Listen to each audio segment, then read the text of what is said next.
Okay चलिए, तो बात कर रहे थे एसिड आपका कंप्लीट हो गया था। अब बात करते हैं यहाँ पर बेसिस यानी कि क्षार के बारे में। तो भाई चलो स्टार्ट करते हैं, बेसिस क्या होते हैं। UPSC triple S C PT batch chemistry acid base class 2, last class में जो पढ़ाया था उससे एक बढ़िया सा क्वेश्चन आपसे सॉल्व कराते हैं। क्वेश्चन का आंसर दो जल्दी से। रॉयल वाटर इनमें से किसे कहा जाता है, ये आपको बताना है भाई। हाँ भाई जल्दी से बताओ, रॉयल वाटर किसे कहा जाता है। A, option A, option A, option A, option A, सभी लोग ऑप्शन ए चूज कर रहे हैं और बिल्कुल सही है। सभी का आंसर एक्वा रेजिया यानी कि अम्लराज कहते हैं इसे। ये कौन से दो एसिड से मिलके बनता है, जल्दी से बताइए भाई। कौन से दो एसिड का कॉम्बिनेशन होता है ये। HCl HNO3 किस रेशियो में मिलाए जाते हैं।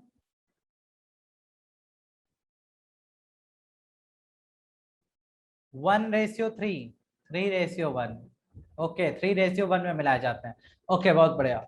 चलो आते हैं, बहुत बढ़िया बहुत बढ़िया बहुत बढ़िया। अब आते हैं अपने टॉपिक पे, बेसिस यानी कि क्षार की बात करते हैं। भाई क्षार क्या होते हैं, तो ये एक बड़ा सा क्वेश्चन आया कि व्हाट इज द बेसिस। तो बेसिस या क्षार को प्रॉपर्टीज के बेस पर पहचानेंगे, जैसे हमने पीछे एसिड को पढ़ा था। लेकिन उससे पहले एक छोटा सा शॉर्टकट है। शॉर्टकट क्या है कि जितने भी मेटल के ऑक्साइड होते हैं, जितने भी मेटल के ऑक्साइड होते हैं, यानी कि कोई भी धातु का ऑक्साइड ले लो, MgO, Na2O, मेटल के ऑक्साइड होते हैं, या फिर कोई भी मेटल का हाइड्रोक्साइड हो, यानी कि कोई भी धातु का हाइड्रोक्साइड हो। हाइड्रोक्साइड मतलब जैसे NaOH या फिर MgOH होल ट्वाइस, ये हो, या फिर आपके पास मेटल का कार्बोनेट हो, Na2CO3, इस तरह से। अगर आपके पास कोई भी मेटल का ऑक्साइड, हाइड्रोक्साइड या कार्बोनेट है, तो जनरली वो क्या कहलाता है, वो क्षार कहलाता है, यानी कि बेस कहलाता है। एक शॉर्टकट तो आपको ये याद रखना है, कहीं पर भी धातु का ऑक्साइड, हाइड्रोक्साइड या कार्बोनेट मिले तो आंसर करिए वो बेस है, यानी कि क्षार होता है। ठीक है, सबसे पहला पॉइंट तो ये दिमाग में बैठा के चलना। अच्छा, अब आते हैं आगे इसकी प्रॉपर्टीज पढ़ते हैं। प्रॉपर्टीज सेम वैसे ही रिकैप करते हुए चलेंगे तो आपको एसिड भी याद हो जाएगा, ये भी। एसिड में हमने क्या पढ़ा था कि एसिड वो यौगिक होते हैं जो पानी में घुलने पर या तो H+ आयन देते हैं या तो H3O+ आयन देते हैं। ये क्या करते हैं, जब इन्हें पानी में घोला जाता है तो ये आपको पानी में घुलकर OH- आयन देते हैं। ठीक है भाई, ये क्या देते हैं, पानी में घुलकर OH- आयन आपको देते हैं। तो ऐसे यौगिक जो पानी में घुलकर OH- आयन देते हैं उन्हें क्या कहा जाता है, उन्हें कहा जाता है बेसिस यानी कि क्षार। जैसे बीच बीच में स्लो हो जाती है आवाज, ऐसा कैसे भाई। क्या आवाज आपको कॉन्टिन्यूस सेम पेस के साथ नहीं मिल रही है क्या। हाँ भाई, एनी इश्यू विद साउंड, आवाज के साथ कोई समस्या। अच्छा, कोई समस्या नहीं है तो आप प्लीज अंशिका जी थोड़ा सा देख लो, अपनी तरफ से चेक कर लो भाई, है ना। ओके चलो भाई, तो बात कर रहे थे यहाँ पर। तो H2O में मिलाओगे तो OH- आयन अगर अलग कर देगा तो समझ जाना वो क्षार है। फॉर एग्जाम्पल, जैसे हमारे पास सोडियम हाइड्रोक्साइड है, तो अभी अभी पीछे पढ़ा के आए हैं कि धातु का हाइड्रोक्साइड हो चाहे ऑक्साइड हो वो तो क्षार होता ही है। पानी के साथ देख लो, पानी में इसको मिलाओगे तो सोडियम अलग हो जाएगा और OH- अलग हो जाएगा, तो ये क्या है, NaOH, एक क्षार है। बिल्कुल सही बात है। और जो क्षार, जो बेस पानी में पूरी तरीके से घुल जाते हैं उन्हें एल्कलाइज कहा जाता है। उन्हें क्या कहते हैं भाई, एल्कलाइज कहते हैं। ये थोड़ा सा लाइन अच्छे से याद रखेगा, हो सकता है आपसे एग्जाम में पूछे जाए कि एल्कलाइज किसे कहा जाता है। तो जो पानी में पूरी तरीके से घुल जाते हैं क्षार, उन्हें एल्कलाइज कहा जाता है। बस सिंपल सी प्रॉपर्टी आपकी ये होती है। ठीक है, अच्छा, ये स्वाद में कड़वे होते हैं। जैसे एसिड स्वाद में कैसे थे, खट्टे होते थे, वैसे ये स्वाद में कड़वे होते हैं, means bitter in taste. Okay, अच्छा, ये रेड लिटमस पेपर को ब्लू कर देते हैं। मतलब आपके पास लाल रंग का लिटमस पेपर होगा, उसे आप क्षार में डालें तो वो उसे नीले रंग में बदल देगा, यानी कि ब्लू कलर में कन्वर्ट कर देगा। ओके, एल्कलाइज या बेस कड़वे होते हैं? हाँ भैया, बेस सारे के सारे कड़वे होते हैं, अभी आपको एग्जांपल दे रहा है, ठीक है। ये भी इलेक्ट्रोलाइट्स यानी कि विद्युत अपघट्य के रूप में काम करते हैं। विद्युत अपघट्य यानी कि इलेक्ट्रोलाइट्स की तरह ही काम करते हैं। क्यों? क्योंकि ये आयन बनाते हैं, और आपको पता है कि लिक्विड में अगर आयन बना है तो मतलब वो विद्युत धारा का सुचालक हो जाता है, गुड कंडक्टर ऑफ इलेक्ट्रिसिटी। तो इसलिए ये इलेक्ट्रोलाइट्स की तरह भी बिहेव करते हैं। अच्छा, तो हमने बेसिस में क्या क्या जाना कि बेसिस वो होते हैं मेटल के ऑक्साइड, हाइड्रोक्साइड और कार्बोनेट। पानी में घोलो तो OH माइनस देते हैं। पानी में जो पूरी तरीके से घुल जाते हैं उन्हें एल्कलाइज कहते हैं। बिटर इन टेस्ट, स्वाद में कड़वे होते हैं। रेड लिटमस पेपर को ब्लू कर देते हैं और इलेक्ट्रोलाइट्स की तरह बिहेव करते हैं सॉल्यूशन में। Okay, examples. बेसिस, आपके घर में साबुन आते हैं, जितने भी टाइप के आते हैं सारे के सारे बेस हैं। आपके घर में हैंड वॉश आ रहा है, सारा का सारा बेस है। डिटर्जेंट बेस है, बेकिंग पाउडर, बेकिंग सोडा, जो भी आप देख रहे हैं सब बेस है। एंटी एसिड जो आप इनो और डाइजीन लेते हैं वो भी बेस है।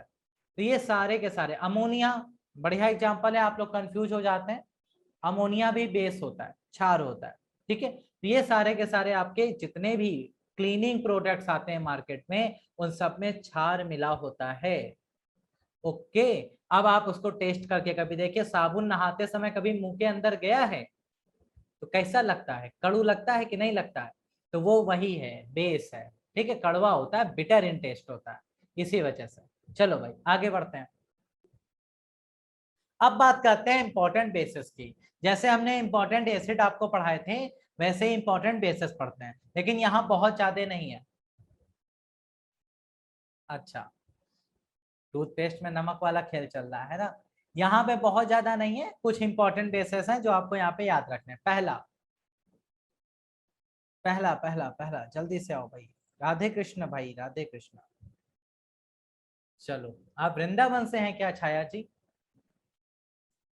हाँ भाई, कृष्ण जी के बढ़िया भक्त, सही है ना। हाँ, वो लग ही रहा था, वो आपके एसेंट में लग रहा था मेरे को थोड़ा सा कि आप शायद, मेरे को भी जाने का बड़ा मन है लेकिन घूमने को ही नहीं मिलता है ना। चलिए कभी प्लान बनाएंगे, तो मन तो बहुत है, कभी घूमेंगे। चलो भाई, अभी तो नहीं जाने वाला है, हमारे पड़ोस में ही है, बढ़िया है। हमारे भी पड़ोस में ही है, हमसे बहुत ज्यादा दूर नहीं है, 200 ही किलोमीटर दूर है, ज्यादा नहीं। हम भी पड़ोस में ही है, स्टेट तो सेम ही है, बाकी तो ठीक है। चलो, ओके, बढ़िया बढ़िया। तो बात कर रहे थे इंपॉर्टेंट बेसिस की। इंपॉर्टेंट बेसिस में सबसे पहला आता है NaOH। NaOH यानी कि सोडियम हाइड्रोक्साइड, सोडियम हाइड्रोक्साइड।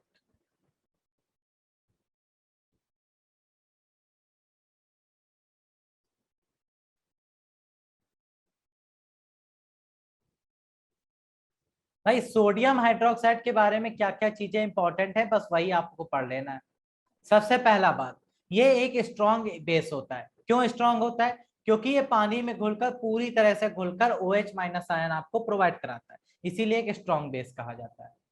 ये एक प्रबल क्षार है, यानी कि स्ट्रॉन्ग बेस है। इसको हम लोग हिंदी में क्या कहते हैं भाई? प्रबल क्षार कहते हैं।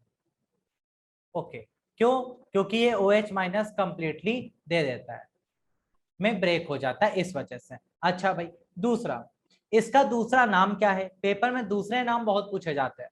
इसका दूसरा नाम है कास्टिक सोडा। इसको हम लोग क्या कहते हैं भाई? कास्टिक सोडा कहते हैं।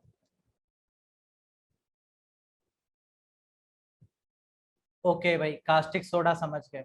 इसके बाद अगर इसकी बात करें तो ये पानी में पूरी तरीके से घुलनशील है। ओके,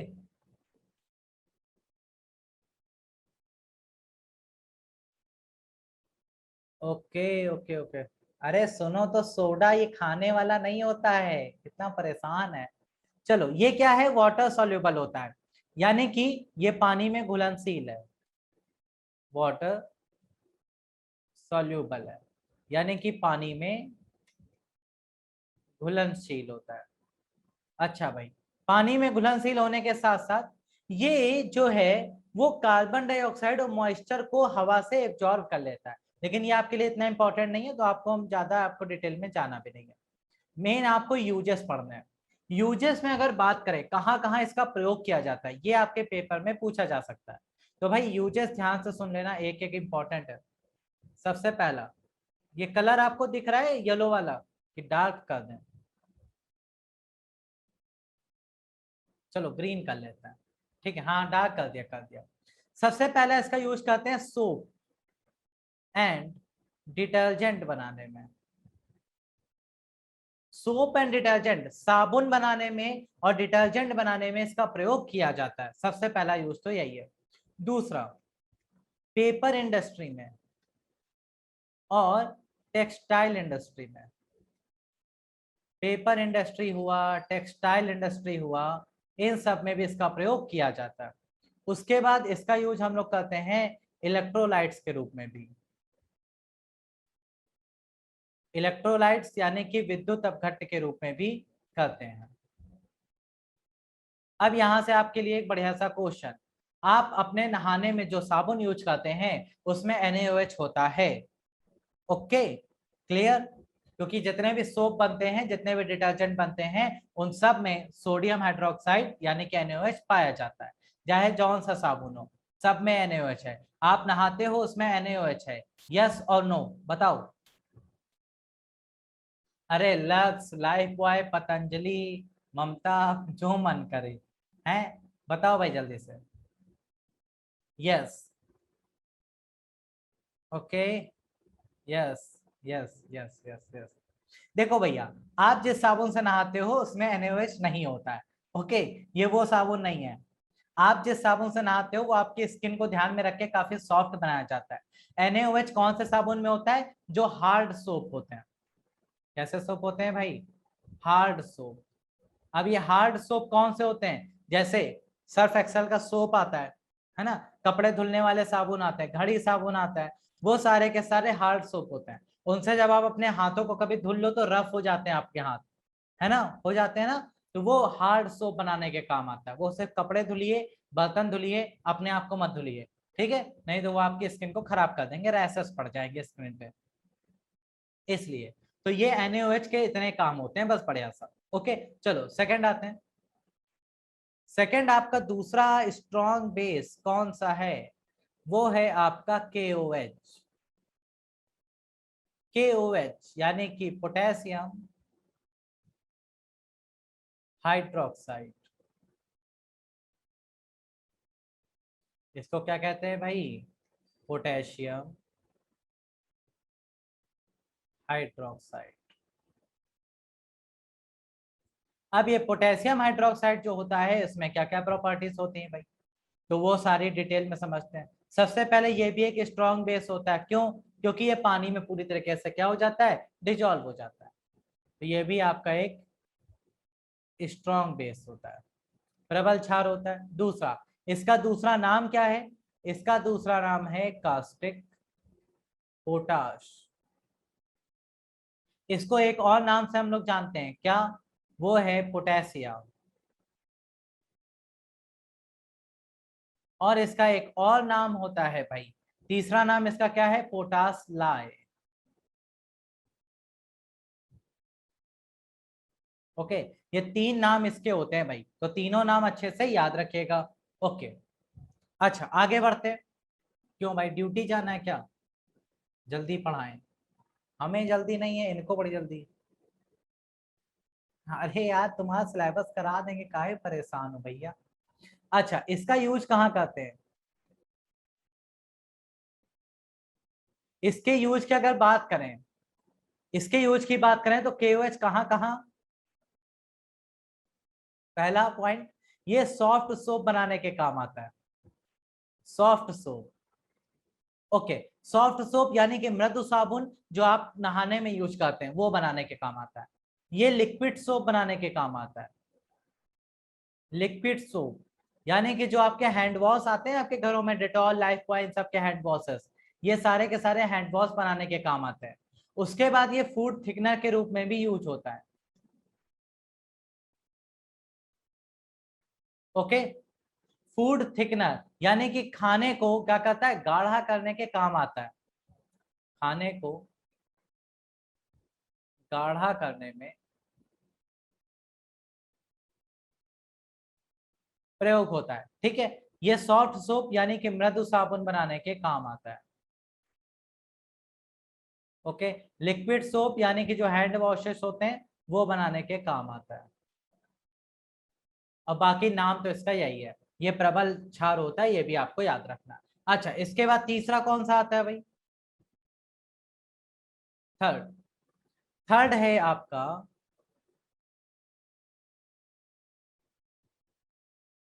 खाना गाढ़ा करके, हर खाने को गाढ़ा नहीं करता, कुछ फूड होते हैं जिनको हार्ड किया जाता है, गाढ़ा किया जाता है, उसमें इसका यूज होता है।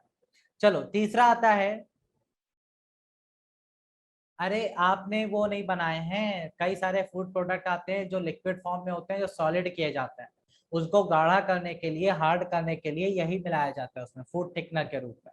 ठीक है, अगला है CaOH का होल ट्वाइस, मतलब कैल्शियम हाइड्रोक्साइड, कैल्शियम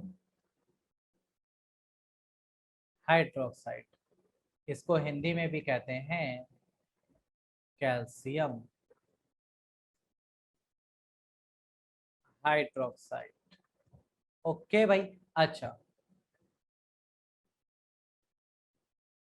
अरे लिखो ना भैया, काहे परेशान हो, हम लिख क्यों रहे हैं, हम लिख रहे हैं, ये PDF एडिटिस लिखा लिखाया मिल जाएगा, क्यों इतना परेशान हो, बस आपको पढ़ना पढ़ना है। ओके। अच्छा, अब इनो में नहीं होता, वो हार्ड होता है भैया, वो स्ट्रॉन्ग बेस है, इनो में नहीं यूज करते हैं। ये भी आपका स्ट्रॉन्ग बेस होता है, कैसा बेस होता है, स्ट्रॉन्ग बेस, यानी कि प्रबल क्षार होता है, ये भी एक प्रबल क्षार होता है। इसका यूज कहाँ करते हैं, इसके अगर यूज की बात की जाए तो ये कैल्शियम हाइड्रोक्साइड कहाँ यूज किया जाता है, पुताई करने में, व्हाइट वॉशिंग, इसको हम लोग यूज करते हैं व्हाइट वॉशिंग में, जो आप सफेद वाली पुताई कराते हैं ना, वो, उसमें यही यूज किया जाता है। उसके बाद इसको और किस नाम से जाना जाता है, इसे हम लोग लाइम वाटर कहते हैं, लाइम वाटर यानी कि चूना पानी, इसे ही कहा जाता है, और इसको हम लोग स्लेक लाइम के नाम से भी जानते हैं,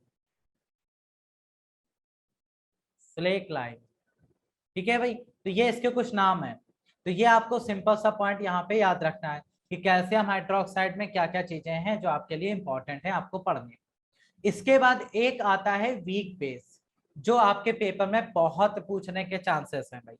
तो वीक बेस कौन सा है भाई, वो है एकमात्र अकेला MgOH का होल ट्वाइस, जिसे हम लोग क्या कहते हैं, मैग्नीशियम हाइड्रोक्साइड। ठीक है भाई, इसे क्या कहा जाता है, मैग्नीशियम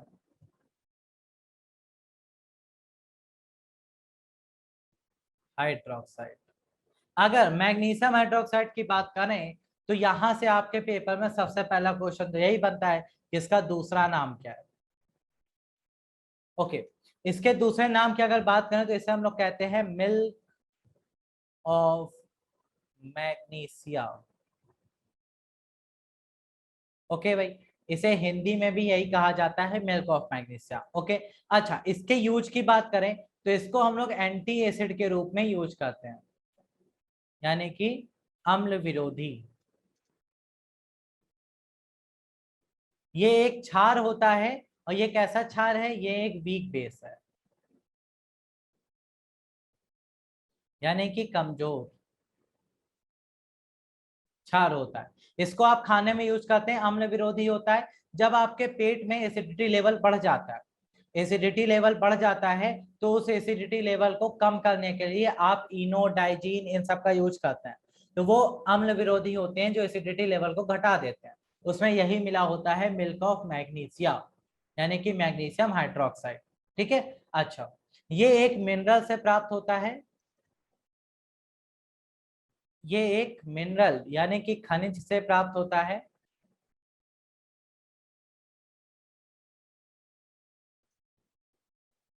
और उस खनिज को क्या कहते हैं? उस खनिज को कहते हैं ब्रूसाइट। ठीक है भाई, ये याद रखिएगा। ओके, ये आपके कुछ इंपॉर्टेंट फॉर्मेशन है जो आपको अच्छे से याद ही रखने हैं। तो milk of magnesia anti acid है, अम्ल विरोधी है, जो अम्ल के स्तर को कम करता है आपके स्टमक में।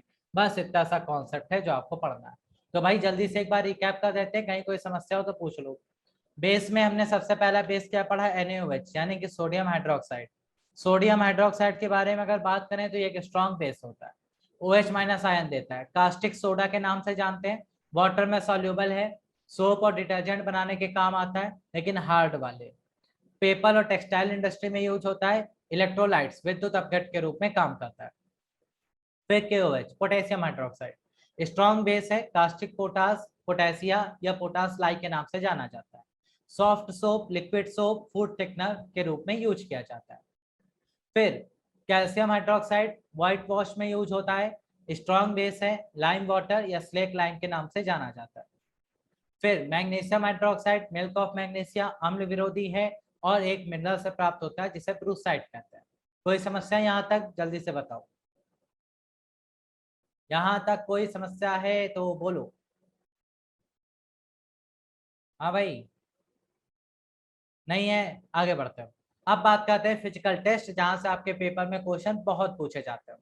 क्या है फिजिकल टेस्ट? यानी कि अब हमें पता लगाना है कि दिया गया कंपाउंड एसिड है या बेस। मान लो ये इस बॉटल में कंपाउंड है, अरे अभी सारे बता देंगे भैया। कैल्शियम हाइड्रोक्साइड का यूज बताया तो भैया व्हाइट वॉशिंग, सफेद वाली पुताई नहीं कराई दिवाली में कभी? अच्छा अमीर है वो, सॉरी हम तो भूल जाते हैं ना, पैसे आ जाते हैं एकदम एशियन पेंट बर्जर, उसी में वो दिन चले गए कि सर सफेद वाला चूना लेके एकदम जुटे हैं, है ना? सही है। तो चलो भाई बढ़िया है, होना भी चाहिए। एशियन पेंट कराओ, छुट्टी कराओ 2-3 साल। मान लो ये इसमें कंपाउंड है, इसमें क्या है? एक कंपाउंड है, और ये कंपाउंड जो है वो एसिड है या बेस, कैसे पहचानोगे? तो आप पढ़े हो थोड़ा सा, तो आप कहोगे सर एसिड अगर होगा तो स्वाद में खट्टा होगा, और बेस होगा तो कड़वा होगा, लाइए टेस्ट करते हो। तो आप सबसे पहला तरीका क्या है? उसका टेस्ट कर लीजिए। टेस्ट यानी कि उसका स्वाद ले लीजिए। अब अगर आप स्वाद लेने जाओगे तो मान लो अगर वो वीक हुआ तो स्वाद मिल जाएगा और आप हमें बता दोगे कि सर ये है। लेकिन अगर वो स्ट्रांग हुआ तो वो आपके जीवन का अंतिम टेस्ट होगा, और वो ही अंतिम टेस्ट भी होगा। ठीक है, और आप रिजल्ट भी नहीं बता पाओगे। दोनों ही समस्याएं हैं, टेस्ट भी अंतिम, टेस्ट भी अंतिम, और रिजल्ट भी ना पता चला, है ना? तो ये जो है ये आपके फिजिकल टेस्ट के लिए काम नहीं करता। ओके, टाटा बाय बाय हो जाएगा बिल्कुल।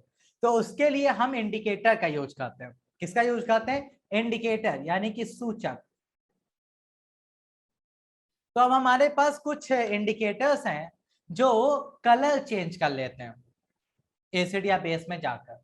तो जब वो कलर चेंज कर लेते हैं तो वही इंडिकेटर हम यहाँ पे पढ़ लें तो हमें पता चल जाएगा कि कोई एसिड है या बेस, ऐसे पता करते हैं। तो सबसे पहले कुछ बढ़िया बढ़िया इंडिकेटर हैं जो कलर बदलते हैं, उनको देख लेते हैं। चलो सबसे पहले बात करते हैं, कौन है? लिटमस, जो कि बहुत फेमस है। लिटमस, देखो भाई, लिटमस एक प्राकृतिक सूचक होता है, ये एक नेचुरल इंडिकेटर है, प्राकृतिक सूचक है। क्यों नेचुरल है भाई? क्योंकि सर ये एक प्लांट से मिलता है। कौन सा प्लांट? जिसका नाम है लाइकेन। ये लाइकेन नाम के एक पौधे से हमें मिलता है। तो लाइकेन नाम के पौधे से मिलता है, इसलिए ये एक नेचुरल इंडिकेटर, प्राकृतिक सूचक माना जाता है। अच्छा भाई, उदासीन विलयन में ये कैसा कलर देता है? पर्पल कलर देता है। अगर उदासीन विलयन में है तो ये आपको पर्पल कलर देगा। अगर आपने अम्ल की बात कर दी तो अम्ल में आप कौन सा लिटमस पेपर डालते हैं? ब्लू कलर का, नीला, और ये उसे क्या कर देता है? लाल। अब आप बड़ा कंफ्यूज रहते हैं कि सर भूल जाते हैं नीला लाल लाल नीला। तो भाई एक शॉर्टकट याद रखो कि अगर आपके पास यहाँ पर ब्लू है और उसने कहा हमने उसे रेड कर दिया, तो इसका लास्ट वाला अल्फाबेट देखा करो, डी। तो इसका मतलब जिसमें डाला गया है उसमें भी लास्ट में डी होना चाहिए, मतलब ये एसिड है। देखो डी और डी मैचिंग कर रहे हैं। ऐसे ही अगर आपने उसे क्षार में डाला है तो आपको क्षार में लाल वाला डालना पड़ेगा, वो उसे नीला कर देगा। अगर आप शॉर्टकट में देखना चाहते हैं तो यहाँ पे रेड था, ब्लू हुआ है, ई आया है लास्ट में, तो यहाँ पर भी ई आएगा। तो ये देखो मैचिंग कर गया। तो ऐसे आप गलती कभी नहीं करेंगे, ठीक है भाई। अच्छा, यहाँ पे एक कंफ्यूजिंग क्वेश्चन कभी कभी बनता है। कहते हैं कि सर हमने नीला वाला लिटमस पेपर लिया है और उसे हमने डाल दिया है क्षार में, तो क्या कोई दूसरा कलर देगा? क्योंकि इसकी आदत तो लाल को नीला करने की है। तो भैया कोई कलर नहीं देगा, नो चेंज। और यही चीज अगर आप उसके साथ करो, लाल वाला लिटमस पेपर लेकर अम्ल में डाल दो, तो भी उसमें कोई परिवर्तन नहीं आएगा। ओके, बस इतना सा लिटमस है, लिटमस से और कुछ आपसे पेपर में कभी नहीं पूछा जाएगा, यही पूछा जाएगा, यही आपको पढ़ लेना है। ओके, आगे आते हैं। लिटमस के बाद अगला आता है methyl orange. Methyl orange, methyl orange की बात करें तो ये एक केमिकल है जो कि उदासीन विलयन में डालने पर, न्यूट्रल सॉल्यूशन में डालने पर ऑरेंज कलर देता है भाई। कौन सा कलर देता है? ऑरेंज कलर देता है। एसिड यानी कि अम्ल में अगर इसे डालोगे तो वो रेड कलर यानी कि लाल रंग आपको दे देगा। और अगर आप उसे क्षार में डालेंगे तो भाई क्या हो जाएगा? तो वो आपको येलो कलर यानी कि पीला रंग दे देता है। ठीक है, इस तरह से मिथाइल ऑरेंज काम करता है।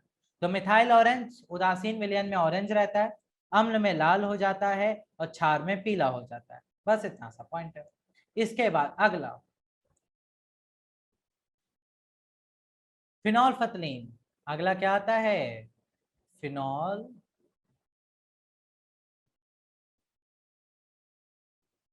फिनोल्फथलीन की अगर बात करें तो ये भी आपका इंडिकेटर है, जो कि उदासीन विलयन में डालने पर, उदासीन मतलब जो ना अम्ल है ना क्षार है, जैसे पानी, तो उसमें रंगहीन रहता है, यानी कि कलरलेस, कोई कलर नहीं बदलता। अगर आप इसे अम्ल में डालो तो भी रंगहीन रहेगा, कोई कलर नहीं देगा। लेकिन अगर आप इसे क्षार में डाल दो तो ये आपको कौन सा कलर देता है? लड़कियों का फेवरेट कलर पिंक, यानी कि गुलाबी रंग दे देता है ना। बस इतना सा पॉइंट है। तो उदासीन विलयन में डालने पर रंगहीन, अम्ल में डालो तो भी रंगहीन, और क्षार में डालो तो गुलाबी रंग। बस सिंपल सी बात है। ओके, ये आपको पॉइंट यहाँ पे पढ़ लेना। इसके बाद अगला इंडिकेटर आता है टर्मरिक। टर्मरिक यानी कि हल्दी। हल्दी कैसा इंडिकेटर है सर? नेचुरल, क्योंकि हल्दी आपको प्राकृतिक रूप से मिलती है। अच्छा, हल्दी का प्राकृतिक कलर कैसा होता है? आप सबको पता है, येलो, यानी कि पीला रंग होता है। अच्छा भाई, अब हल्दी को अगर आप उदासीन विलयन में डालोगे तो उसके कलर में कोई चेंज नहीं आएगा।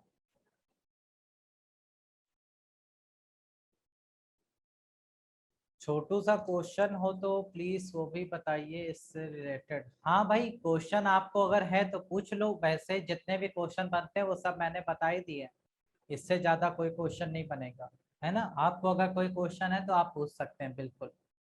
उदासीन विलयन यानी कि न्यूट्रल में अगर आप डालेंगे तो ये क्या देगा? येलो कलर ही देगा, यानी कि कोई बदलाव नहीं आएगा, पीला रंग में रहेगा। अगर आप इसे अम्ल में डालेंगे यानी कि एसिड में, तो भैया ये किस कलर में बदल जाता है? कोई कलर में नहीं बदलता, तब भी ये पीला ही रहता है। लेकिन हल्दी का सबसे बड़ा खेल लड़कियां ही खेलती हैं। अभी रक्षाबंधन आ रहा है, देखना आपके साथ भी खेलेंगी। क्या? क्षार में जब डालोगे यानी कि बेस में, तो क्या हो जाएगा भाई? तो वो आपको ब्राउनिश रेड कलर दे देगा, ब्राउनिश रेड, है ना, गाढ़ा लाल रंग। और यही गाढ़े लाल रंग का यूज करती हैं लड़कियां। अभी रक्षाबंधन आ रहा है, आपको जब टीका लगेगा तो भाई कैसे लगेगा? बढ़िया सा चूना लेंगी, थोड़ा सा उसमें मिला देंगी हल्दी, बना लेंगी, पैसे ले लेंगी फ्री के, हैं। इंडिकेटर का काम कर दिया, टेस्ट का टेस्ट हो गया और आपके पैसे भी चले गए, है ना।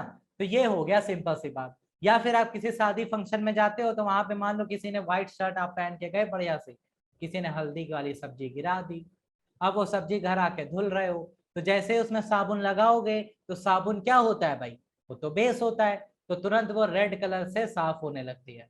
तो वो रेड कलर क्यों आता है, क्योंकि हल्दी एक इंडिकेटर होती है। बस यही सिंपल सा लॉजिक होता है इसका। ठीक है, ओके, बहुत बढ़िया। फिर हल्दी छुड़ाने के लिए साबुन लगाओ आराम से। चलो, इसके बाद आता है अगला इंडिकेटर।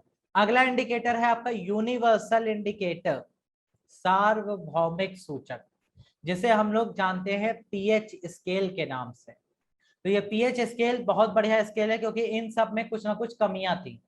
कमियां क्या थी कि कोई कलर देता था, कोई कलर नहीं देता था, तो पता ही नहीं चलता था एसिड है बेस है।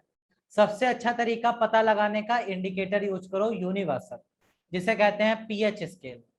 पीएच स्केल किसने बनाया था, सबसे पहले बात तो यही आती है। तो ये बनाया था सोरेनसन ने,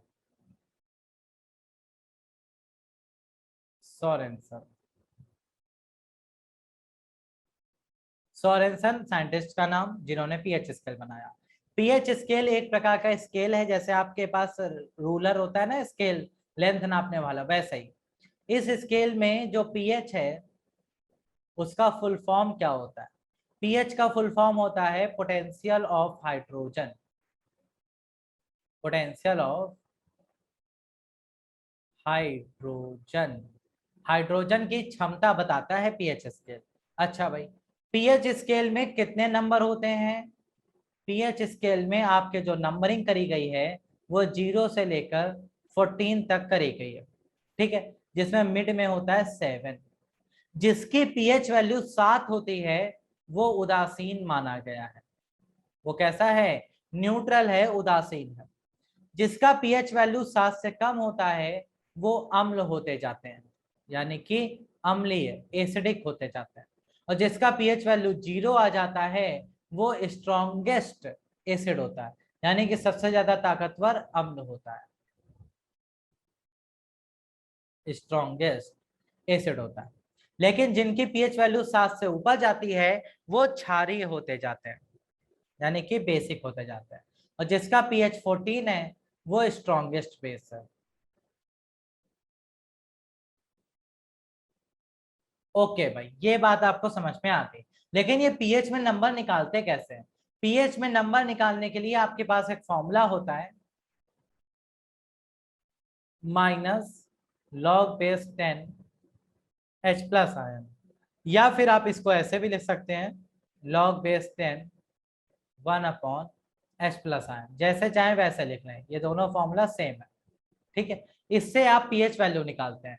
तो पीएच वैल्यू अगर 7 से कम आ रही है तो अम्लीय विलयन है, और अगर 7 से ज्यादा आ रही है तो क्षारीय विलयन है, और अगर 7 आ रही है तो फिर वो आपका उदासीन है, न्यूट्रल होता है।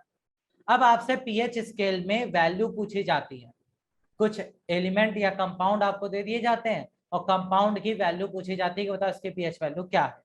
जैसे फॉर एग्जांपल आपसे पूछा जाता है आपकी बॉडी में जो ब्लड बह रहा है, खून, उसका पीएच कितना है। आप जो मिल्क डेली अपने घर में मंगा रहे हैं उसमें जो एसिड है उसका पीएच कितना है। आपका जो पानी आप पी रहे हैं आरओ वाला, उसका पीएच कितना है। आपके घर में लेमन आ रहा है, नींबू आ रहा है, उसका पीएच कितना है ना। ये सारी चीजें आपसे पेपर में पूछी जाती है, डायरेक्ट पूछी जाती है। ठीक है, तो चलो भाई जल्दी से बताओ किसका पीएच कितना। फॉर्मूला ये रहा भाई, फॉर्मूला ये है। ओके, चलो जल्दी से बताओ ब्लड का पीएच कितना होता है, खून का पीएच कितना होता है। बोलो भैया। ब्लड का पीएच, ब्लड क्षारीय होता है भैया। आपका ब्लड जो होता है वो क्षारीय होता है, थोड़ा सा बेसिक होता है। उसका पीएच होता है 7.35 से लेकर 7.45 के बीच में, यहाँ पे लाइक आता है ब्लड का पीएच। ओके, अच्छा, मिल्क अम्लीय होता है, पीएच कितना होता है भाई। दूध की बात करें, दही की बात करें, तो इनका पीएच होता है थोड़ा सा कम, 6.4। ठीक है, 6.4 ये मिल्क का पीएच होता है। ओके भाई, अच्छा, इसके बाद पानी की बात करें तो पानी तो आपका उदासीन होता है भाई। तो पानी का पीएच कितना है, एग्जैक्ट 7। पानी के पीएच में कोई बदलाव नहीं देखने को मिलता। लेमन, नींबू की बात करें भाई तो नींबू का पीएच कितना होता है? नींबू बहुत खट्टा होता है, तो नींबू का पीएच कितना होता है? 2.4 होता है। 2.4 के आसपास नींबू का पीएच पाया जाता है। ये पॉइंट अच्छे से याद रखिएगा, ये आपके पेपर में पूछे जाने वाले क्वेश्चन है। आपने बीच में एक टीवी में ऐड आता था, अगर आपने देखा हो, वो साबुन वाला ऐड आता था कि जितने भी साबुन आते हैं उनका पीएच वैल्यू 10 से ऊपर है, बहुत ज्यादा क्षार होता है, हमारा साबुन पीएच नाप के आपको देता है ना। कैलकुलेट नहीं करना है, डायरेक्ट याद रखना है ना, कैलकुलेट नहीं करना है। तो कैलकुलेट करोगे तो परेशान हो जाओगे भैया, डायरेक्ट याद करिए इसको। तो ये जो ऐड आता था उसमें क्या दिखाते थे कि साबुन का पीएच 10 के आसपास होता है, जो कि बहुत क्षारीय हो जाता है, जो आपकी बॉडी के लिए अच्छा नहीं है। आपके लिए ना ज्यादा एसिड अच्छा है ना ज्यादा बेस अच्छा है, आप न्यूट्रल के आसपास रहो तो बढ़िया है। अब यहाँ से ट्रिक क्वेश्चन आता है। चलो भाई ट्रिक क्वेश्चन, मेरे पास पानी है, मैंने पानी को रूम टेम्परेचर पे रखा, तो इंपॉर्टेंट पीएच ही तो बताए हैं भैया, ये कौन सा हम खेल रहे हैं, ये इंपॉर्टेंट ही पीएच बता रहे हैं जो पेपर में आएंगे। पानी 25 डिग्री सेल्सियस पे है तो उसका पीएच है 7। यही पानी 100 डिग्री सेल्सियस पे गर्म कर दिया जाए तो इसका पीएच बदलेगा या नहीं, बताओ। वाटर रूम टेम्परेचर पे है तो पीएच वैल्यू है 7। यही वाटर गर्म करके पहुंचा दिया जाए 100 डिग्री सेल्सियस पे तो पीएच बदलेगा या नहीं बदलेगा? अंकिता जी बहुत बढ़िया, नवीन बहुत सही, बाकी लोग कह रहे हैं ना बदलेगा सर। अरे बदलेगा भैया, पानी जब 100 डिग्री सेल्सियस पे गर्म होने लगता है तो उसकी पीएच वैल्यू डिक्रीज होकर 6.1 तक चली जाती है, यानी कि पानी अम्लीय हो जाता है। और फिर से ठंडा करने पर क्षारीय सॉरी उदासीन हो जाता है। फिर से ठंडा करोगे फिर से उदासीन हो जाएगा, लेकिन अम्लीय हो जाता है हाई टेम्परेचर पे। ये पानी के साथ थोड़ी समस्या है, तो ये आपको याद कर लेनी है कि पानी के साथ अगर समस्या है तो याद कर लो भाई कि पानी के साथ ये समस्या होती है। ठीक है, तो बेस आपके इतना ही है, इतना ही आपको अच्छे से पढ़ना है। यहाँ तक किसी को कोई दिक्कत अगर है तो बताओ भाई।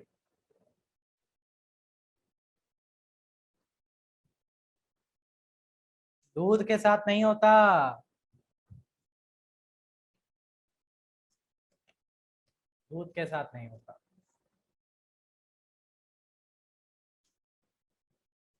अगर दूध उबालने पे गर्म होने लगे तो दूध को उबाल के दही ना बना लूं है, बताओ भाई। वाटर का रिपीट कर दे, वाटर में भैया बस इतना याद रखो कि अगर नॉर्मल है, जैसे ये रहा वाटर, ठीक है, ये वाटर है तो ये न्यूट्रल है, लेकिन अगर हम इसको 100 डिग्री सेल्सियस पे गर्म करेंगे ना तो ये थोड़ा सा एसिडिक हो जाएगा, हल्का सा एसिडिक, बाकी ज्यादा नहीं। ठीक है, चलो भाई, ओके, कोई समस्या और कोई तो बताइए भाई, जल्दी जल्दी बोल दिया करो। मिल्क का 6.4 गाय का है, नहीं भैंस का, गाय का नहीं, गाय का दूध मीठा होता है। एग्जैक्ट वैल्यू क्या होती है रूम टेम्परेचर की? अरे room temperature normal 22-23 degree Celsius से लेके आप 30-32 डिग्री सेल्सियस तक नॉर्मल टेम्परेचर रहता है ना, एग्जैक्ट वैल्यू कोई फिक्स नहीं है। रेन वाटर प्योरेस्ट फॉर्म होता है, रेन वाटर का पीएच 7 होता है। एसिड कैसे बनता है? एसिड कैसे बनता है? एसिड ऑर्गेनिक मिनरल प्राकृतिक रूप से भी मिलते हैं और मिनरल में भी मिलते हैं। हाँ बिल्कुल, इसीलिए टेस्ट चेंज होता है। बॉइल वाटर, बॉइल वाटर का टेस्ट चेंज होना लॉजिक इसमें नहीं है भाई, टेस्ट चेंज होना एक अलग चीज है। क्यों? क्योंकि जब आप पानी को उबालते हो तो खौलता ही हुआ पानी तो पी नहीं लोगे 100 डिग्री सेल्सियस वाला, ठंडा ही करके तो पियोगे। वो टेस्ट इसलिए चेंज हो जाता है क्योंकि आप जो पानी पीते हो वो कंटेमिनेटेड है। कंटेमिनेटेड मतलब कि उसमें मिनरल्स बहुत सारे हैं, मिनरल्स के साथ साथ कई प्रकार के सॉल्ट भी मिले हुए हैं, इस वजह से थोड़ा सा अच्छा लगता है पीने में।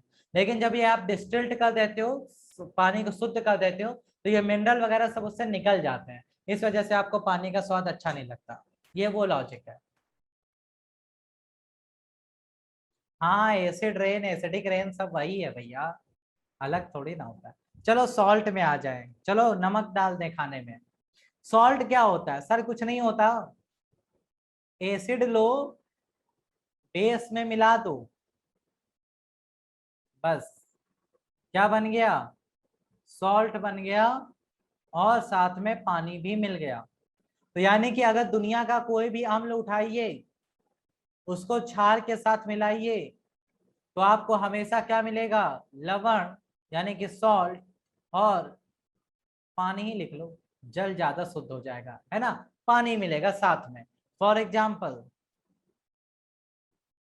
मान लो आपके पास HCl है, आपने उसमें मिला दिया क्या? NaOH, तो एसिड और बेस मिल गए, तो क्या बनेगा? NaCl, सोडियम क्लोराइड और पानी। ये क्या है? ये है कॉमन सॉल्ट। कॉमन सॉल्ट, जिसे हिंदी में कहते हैं साधारण नमक। इसे हम लोग टेबल सॉल्ट भी कहते हैं, अगर आपको पता हो तो। इसे हम लोग टेबल सॉल्ट के भी नाम से जानते हैं। ओके भाई, ये आपके खाने में यूज होता है, जो आप टाटा का नमक खरीद के लाते हो, वो यही होता है। ओके, अच्छा, बाकी पानी आपको मिल जाता है। इस अभिक्रिया को कहते क्या है? इस पूरी रिएक्शन को हम लोग कहते हैं न्यूट्रलाइजेशन रिएक्शन। न्यूट्रलाइजेशन रिएक्शन, यानी कि उदासीनीकरण की अभिक्रिया, ये कहलाती है उदासीनीकरण। ठीक है भाई, बस इतना सा पॉइंट है। अब आपसे क्वेश्चन आता है छोटू सा पेपर में। छोटू कहता है कि सॉल्ट कितने प्रकार के होते हैं बताइए। तो हमने कहा भैया सॉल्ट 3 टाइप के होते हैं। ठीक है, ओके, सॉल्ट कितने प्रकार के होते हैं भाई? 3 प्रकार के। कौन कौन से? सबसे पहला होता है न्यूट्रल, न्यूट्रल सॉल्ट, जिसे हम लोग कहते हैं उदासीन लवण। अब सर ये न्यूट्रल सॉल्ट बनता कैसे, ये तो बताओ। तो भैया, हाँ भैया, राम राम, बिल्कुल, बहुत बड़ा स्वागत है आपका, है। चलिए आइए, न्यूट्रल सॉल्ट, उदासीन लवण की बात करें तो ये बनता है हमेशा और हमेशा जब आपके पास एक स्ट्रॉन्ग एसिड, कैसा एसिड? स्ट्रॉन्ग एसिड किसी स्ट्रॉन्ग बेस से मिलता है, तो वो दोनों मिलके एक दूसरे को न्यूट्रल कर देते हैं। तो कैसा सॉल्ट बनाते हैं? न्यूट्रल सॉल्ट बनाते हैं, उदासीन लवण बनाते हैं, और साथ में वाटर बनाते हैं।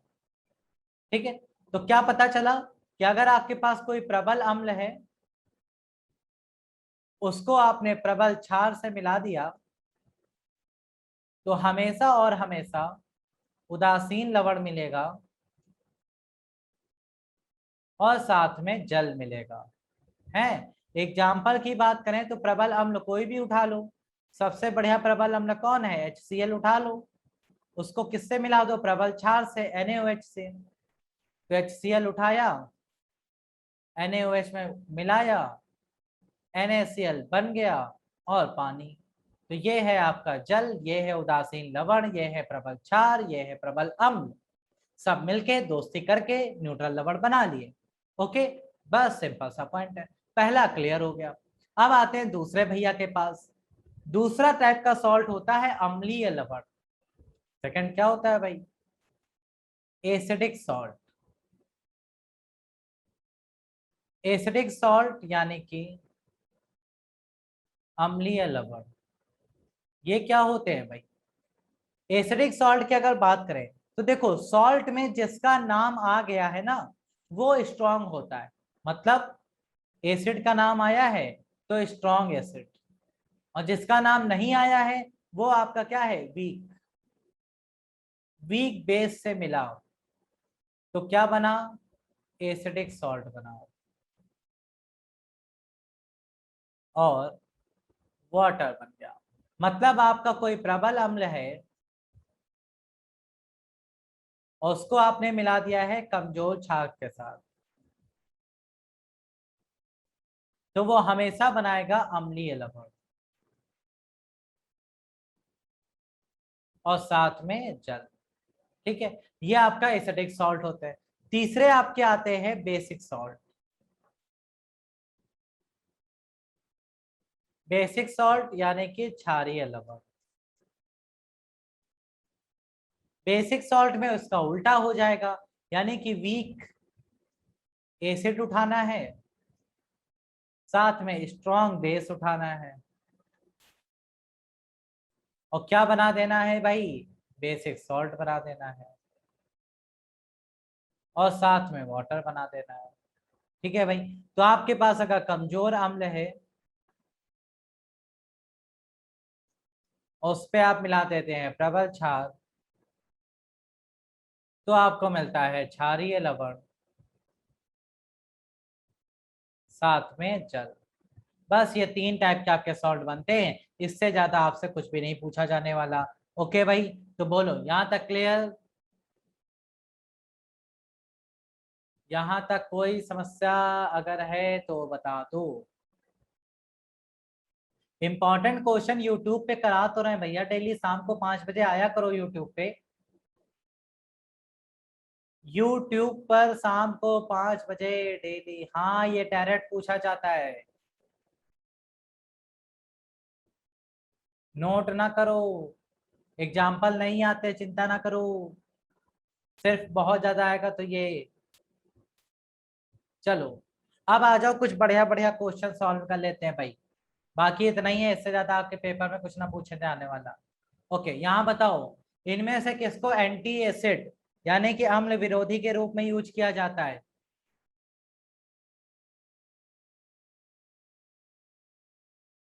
बताओ भाई, सोडियम हाइड्रोजन कार्बोनेट या फिर कैल्शियम हाइड्रोकार्बोनेट, सॉरी क्या पढ़ रहे हैं, कैल्शियम हाइड्रोक्साइड, मैग्नीशियम हाइड्रोक्साइड, या फिर ऑल ऑफ दिस?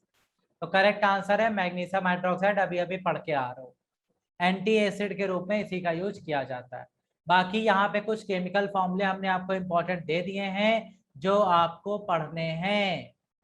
आयन और केमिकल फॉर्मूला में बनाना सिखा चुके हैं, यहाँ पे लिस्ट है जो आपको याद रखनी है। जैसे सोडियम बाइकार्बोनेट को और किस नाम से जाना जाता है? बेकिंग सोडा, फॉर्मूला पता होना चाहिए। बोरैक्स का फॉर्मूला पता होना चाहिए। ब्लीचिंग पाउडर का, caustic soda, washing soda, dry ice, vitriol, जितने भी विट्रियोल थे मैंने आपको कहे थे, बहुत इंपॉर्टेंट है विट्रियोल, जरूर पढ़ना भाई। सारे के सारे विट्रियोल आपसे पूछे जाते हैं। हाइड्रोक्लोरिक एसिड को और किस नाम से जानते हैं? इसे म्यूरियाटिक एसिड भी कहते हैं, पीछे बता चुके हैं। लॉफिंग गैस कौन सी है? टीयर गैस कौन सी है? जिप्सम का फॉर्मूला, स्लेक लाइम किसे कहते हैं? फिनॉल को और किस एसिड के नाम से जाना जाता है? तो इसको हम लोग कार्बोलिक एसिड के नाम से जानते हैं, ये भी बहुत इंपॉर्टेंट है। इसके बाद ग्रीन विट्रियोल का formula, white vitriol, oil of vitriol, quicklime, POP, और टेबल सॉल्ट। ये तो आपको पढ़ने ही पढ़ने। मार्स गैस के रूप में किसे जाना जाता है? वो है मीथेन। नहीं तुम नहीं पढ़ोगे तो हम पढ़ेंगे, हमें पेपर देना है? कौन पढ़ेगा ये? पड़ोसी? पड़ोसी पेपर देने जाएगा है? मतलब पढ़, पेपर भी हमें देना है, नौकरी भी हमें चाहिए, सैलरी हमें लेनी है, पढ़ कोई और ले। तो 3 इडियट्स तो चल नहीं रही कि पापा बिजनेसमैन है, एकदम पढ़ाकू लड़का भेज दिए, डिग्री खरीद दिए हैं। यहाँ सरकारी नौकरी यहाँ खुद का पढ़ने में तो हो नहीं रही है, दूसरे के पढ़ने में लोगे क्या? खुद के पढ़ने में तो लग नहीं रही है नौकरी यहाँ लोगों की। तो इसलिए भैया जितने इंपॉर्टेंट बताएं इनको अच्छे से फॉर्मूले बनाना। हमने आयन पढ़ाया है ना आपको, आयन और केमिकल फॉर्मूला, क्यों भाई बताओ? तो फिर आयन और केमिकल फॉर्मूला जो हमने बनाना सिखाया है, तो क्यों इतना परेशान हो? बेकिंग सोडा सिर्फ दूसरा नाम ही तो है, सोडियम बाइकार्बोनेट बना नहीं लोगे? सोडियम बाइकार्बोनेट, इसके बाद सोडियम का बोरैक्स का फॉर्मूला, हाइड्रोक्साइड का फॉर्मूला, नहीं बना पाओगे ये सारे? कितने आसान आसान तो है। मुश्किल से दिन में अगर 10 मिनट भी देना चालू करो इन फॉर्मूले को, तो 4 दिन में पूरे तैयार हो जाएंगे, है भाई? तो बस आराम से तैयार हो जाएगा, तो इतनी चिंता ना करो। इसको जितना हमने टिक किए हैं वो जरूर पढ़ लेना ध्यान से। बाकी कोई कंफ्यूजन हो तो नेक्स्ट क्लास में पूछ लेना। एसिड बेस सॉल्ट हिंदी में भी दे दिए हैं, हिंदी वालों चिंता ना करना भाई। हिंदी में भी सारे फॉर्मूले दे दिए, 50 हैं, और आपको सारे नहीं रटने, जितने इंपॉर्टेंट बताएं वही पढ़ने। ओके, बाकी हमने आपको पीएच वैल्यू भी कई सारी दे दी है, अगर आप ज्यादा चाहते हैं पीएच वैल्यू तो वो भी हमने आपको यहाँ दे दी। बाकी इंपॉर्टेंट वाली हमने आपको करा दी है कि कहाँ से कहाँ तक लाइक करती है। ओके, अब कॉफी वगैरह के ना रटने बैठ जाना, ये पेपर में नहीं आते हैं कि black coffee, red coffee, cold coffee, ये सब नहीं करने हैं, है ना। बस मेन मेन पढ़ लेना जितना इंपॉर्टेंट है। ओके भाई, चलो सेशन को यहीं पे करते हैं क्लोज, फिर नेक्स्ट क्लास में मिलते हैं। हाँ, सबसे अच्छे का, सबसे अच्छे जो होते हैं उनका यही होता है। ओके, चलो भाई, धन्यवाद देखने के लिए क्लास, मिलते हैं नेक्स्ट क्लास में। इतना रिवीजन कर लेना, कोई समस्या हो तो अगली क्लास में जरूर पूछ लेना। Thank you so much, have a great day, take care, bye bye.